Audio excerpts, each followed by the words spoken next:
man? You are? Who's the man, Ned? Jesus. Me. Yes. Say it. Who's the man? Who's the man? Who's the... No, say I'm the man. You're the man. You're the man. I'm the man. You're the man. That's right. Say it. I'm the man. Say it. Yeah, I'm the man. Louder. I'm the man. Yes. Come on. That's Paul Rudd and Rashida Jones in Our Idiot Brother. One of the 5 very different movies opening this weekend here in West Michigan. So yeah, and our movie guy, who is no idiot, Aaron Lafferty, is here with us with a look at what we have to pick from. Obviously, a lot of people will go to this movie because of Paul Rudd and Rashida Jones. Right, this is the movie I'm looking forward to most seeing this weekend. Hopefully we'll get a chance to see it this weekend. In Our Idiot Brother, he's not really an idiot, he's more naive and doesn't really get what's going on. He's kind of, you know, he just accepts too much nice out of people, and he kind of gets taken advantage of. Paul Rudd is the title character. His name's Ned. He gets in trouble for selling pot to a police officer, so he goes to jail. When he gets out, he doesn't have a place to live, so he ends up crashing on the couch of his 3 sisters, played by Emily Mortimer, Elizabeth Banks, and Zooey Deschanel. And he basically ends up, because of his naive and senselessness, he ends up ruining their lives. So that's where you get the Our Idiot Brother. Okay. So, I see. it's rated R. It's been getting pretty good reviews, you know, about 7, so it's certainly worth considering this weekend. Again, rated R, so it's got adult themes and language, so considering who's going to go see that one. Okay. All right, but you said 5. That's a lot to pick from in the weekend. Yes, we've got a lot of different options. Flavors. Right. Yeah. We've got Colombiana, which is Zoe Saldana, which you might remember from Avatar. She was also she played kind of a similar role in The Losers. She's more of a kick butt character here, if you will. Basically, when she was a girl, her family got killed by a criminal, and she grew up becoming an assassin, so she's out kind of seeking revenge on the people who killed her family. Girl power movie. Seems a familiar theme. Yeah, familiar themes. Zoe Saldana, you know, she's been doing a lot of these more action movies, so her and Angelina Jolie are kind of taking over the action genre for the ladies here. This one's PG-13. It's been getting okay reviews, but it's mixed, so if you weren't intending to see this movie, you might want to wait on this one. Okay. Well, another one I'm really looking forward to, because I love a good horror film, Don't Be Afraid of the Dark. Right, so you got your comedy, you got your action, now we got your horror, thriller kind of movie.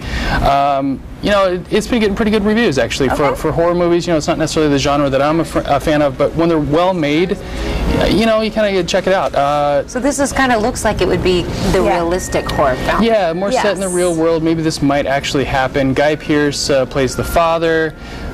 Katie Holmes is the girlfriend, and they have a young daughter, or he has a daughter, and she's kind of neglected, so she's seeking out the attention that she doesn't get from her father and her mother, who shipped her over to the dad's, and she finds something mysterious in the house, and she is really drawn to check out what's going on in the house. So because of her neglect from her family, she kind of seeks out some attention and finds some things that a little kid probably shouldn't be finding. So what is in this house? What is it? Is it a creature? Is it what is, you know? So as normally in a horror movie, maybe you shouldn't unleash what's in there. That's kind of the lesson here. But it's been getting pretty good reviews. Okay, and I was telling you that I was pretty freaked out by the preview itself. Right. So. And for movie fans, Guillermo del Toro is involved in this movie. He did some writing and producing this movie. So if you like his stuff, you might like the look of this movie. And that's probably one of the better reviewed movies of this weekend. All right, check on my list. Okay. All right, so you've hit some different areas. Yes. Do you have more for us? How about a documentary? Sure, we haven't done that yet this weekend, right? We got Buck, limited release. If you remember the Robert Redford movie, The Horse Whisperer. Yes. Okay. This is the guy that that movie was based on. Oh, awesome. Buck Brenneman is a horse whisperer. He has a really good relationship with horses. He kind of has a certain Zen-like ability with horses and understanding horses and treating them with respect versus intimidation and punishment. So he kind of takes his message across the country, across the world. And this movie played at Sundance, got really good reviews, and is actually getting about an 8 out of 10. So this is probably the best movie. You get to see the man himself. Right. This is all about him. Even Robert Redford's one of the people that's interviewed in the movie, so they talk about him a lot. It's only playing in limited release, and it's only at Celebration Rivertown this weekend. It might go some other places. We'll see. But for now, that's where it is. So. All right, one more? One more, a drama with a sci-fi twist. We've got Another Earth. Basically, the premise of this movie is one day scientists and the people of the planet Earth find out that there's a duplicate planet Earth in the solar system. So it somehow comes into orbit. You know, it might be a little out there, but the idea is, what would you do if you discovered that there's another exact duplicate of you out there in the universe, and it might change your lifestyle. So there's a sci-fi at the core, but it's also a drama about the interactions of these people finding out what's going on. Seems interesting. Yeah, it's got an interesting premise. It didn't get the best reviews, I think, because the premise was so unique. It maybe doesn't pay off as interesting as you think it would be. But sometimes those movies that have those kind of different plots or different themes to them end up doing very well. Right. Because they're so different, it's not a repeat. Right, and it may, so you might like it, another person might not like it. So if it kind of seems interesting, maybe go check it out. Maybe not full price, but go check it out. Okay. And what we love to hear and what you're always keeping tabs on are our Michigan-made movies. And you've got an update about one of them? Exactly. You'll remember Cherry, Yes. which filmed in Kalamazoo, Western Michigan, Kalamazoo College. It's coming out next week on DVD. It's at least scheduled. It may not be on all theater or all venues for renting and Netflix and Redbox and all those places, but Cherry comes out. It's at least on Amazon and some other places will be out on DVD. It's filmed in Kalamazoo, and it did quite well. I got to see it at Waterfront last year. It's actually one of the better made movies that have come out of West Michigan.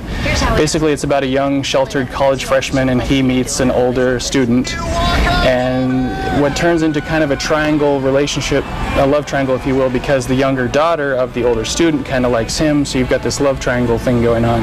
It's definitely another unique kind of premise. A very good acting across this movie, and something to check out. Not just for the West Michigan, but also it was a pretty well-made movie. It is rated R, so consider that when you're selecting this movie. Right. Wow. You've given us a lot of information, and so if people are wanting to kind of check back in or perhaps check in the weeks to come. That's right. How should they do that? Go to WoodTV.com and look under the entertainment section and click on blogs. And you can find it there, also on Twitter and Facebook and YouTube and all the different ways. Well, great, Aaron. Thanks for the recap. We really appreciate it. There's also some good options on DVD this week too, so check that out. That's always good to hear. Right. Movie. Yeah. Absolutely. Well, it's Friday, and so great weekend for a movie or to do some of the other things that we suggested to you. Lots of things. So first and foremost, we want to thank you for joining us. Be West, everyone. Have a good weekend.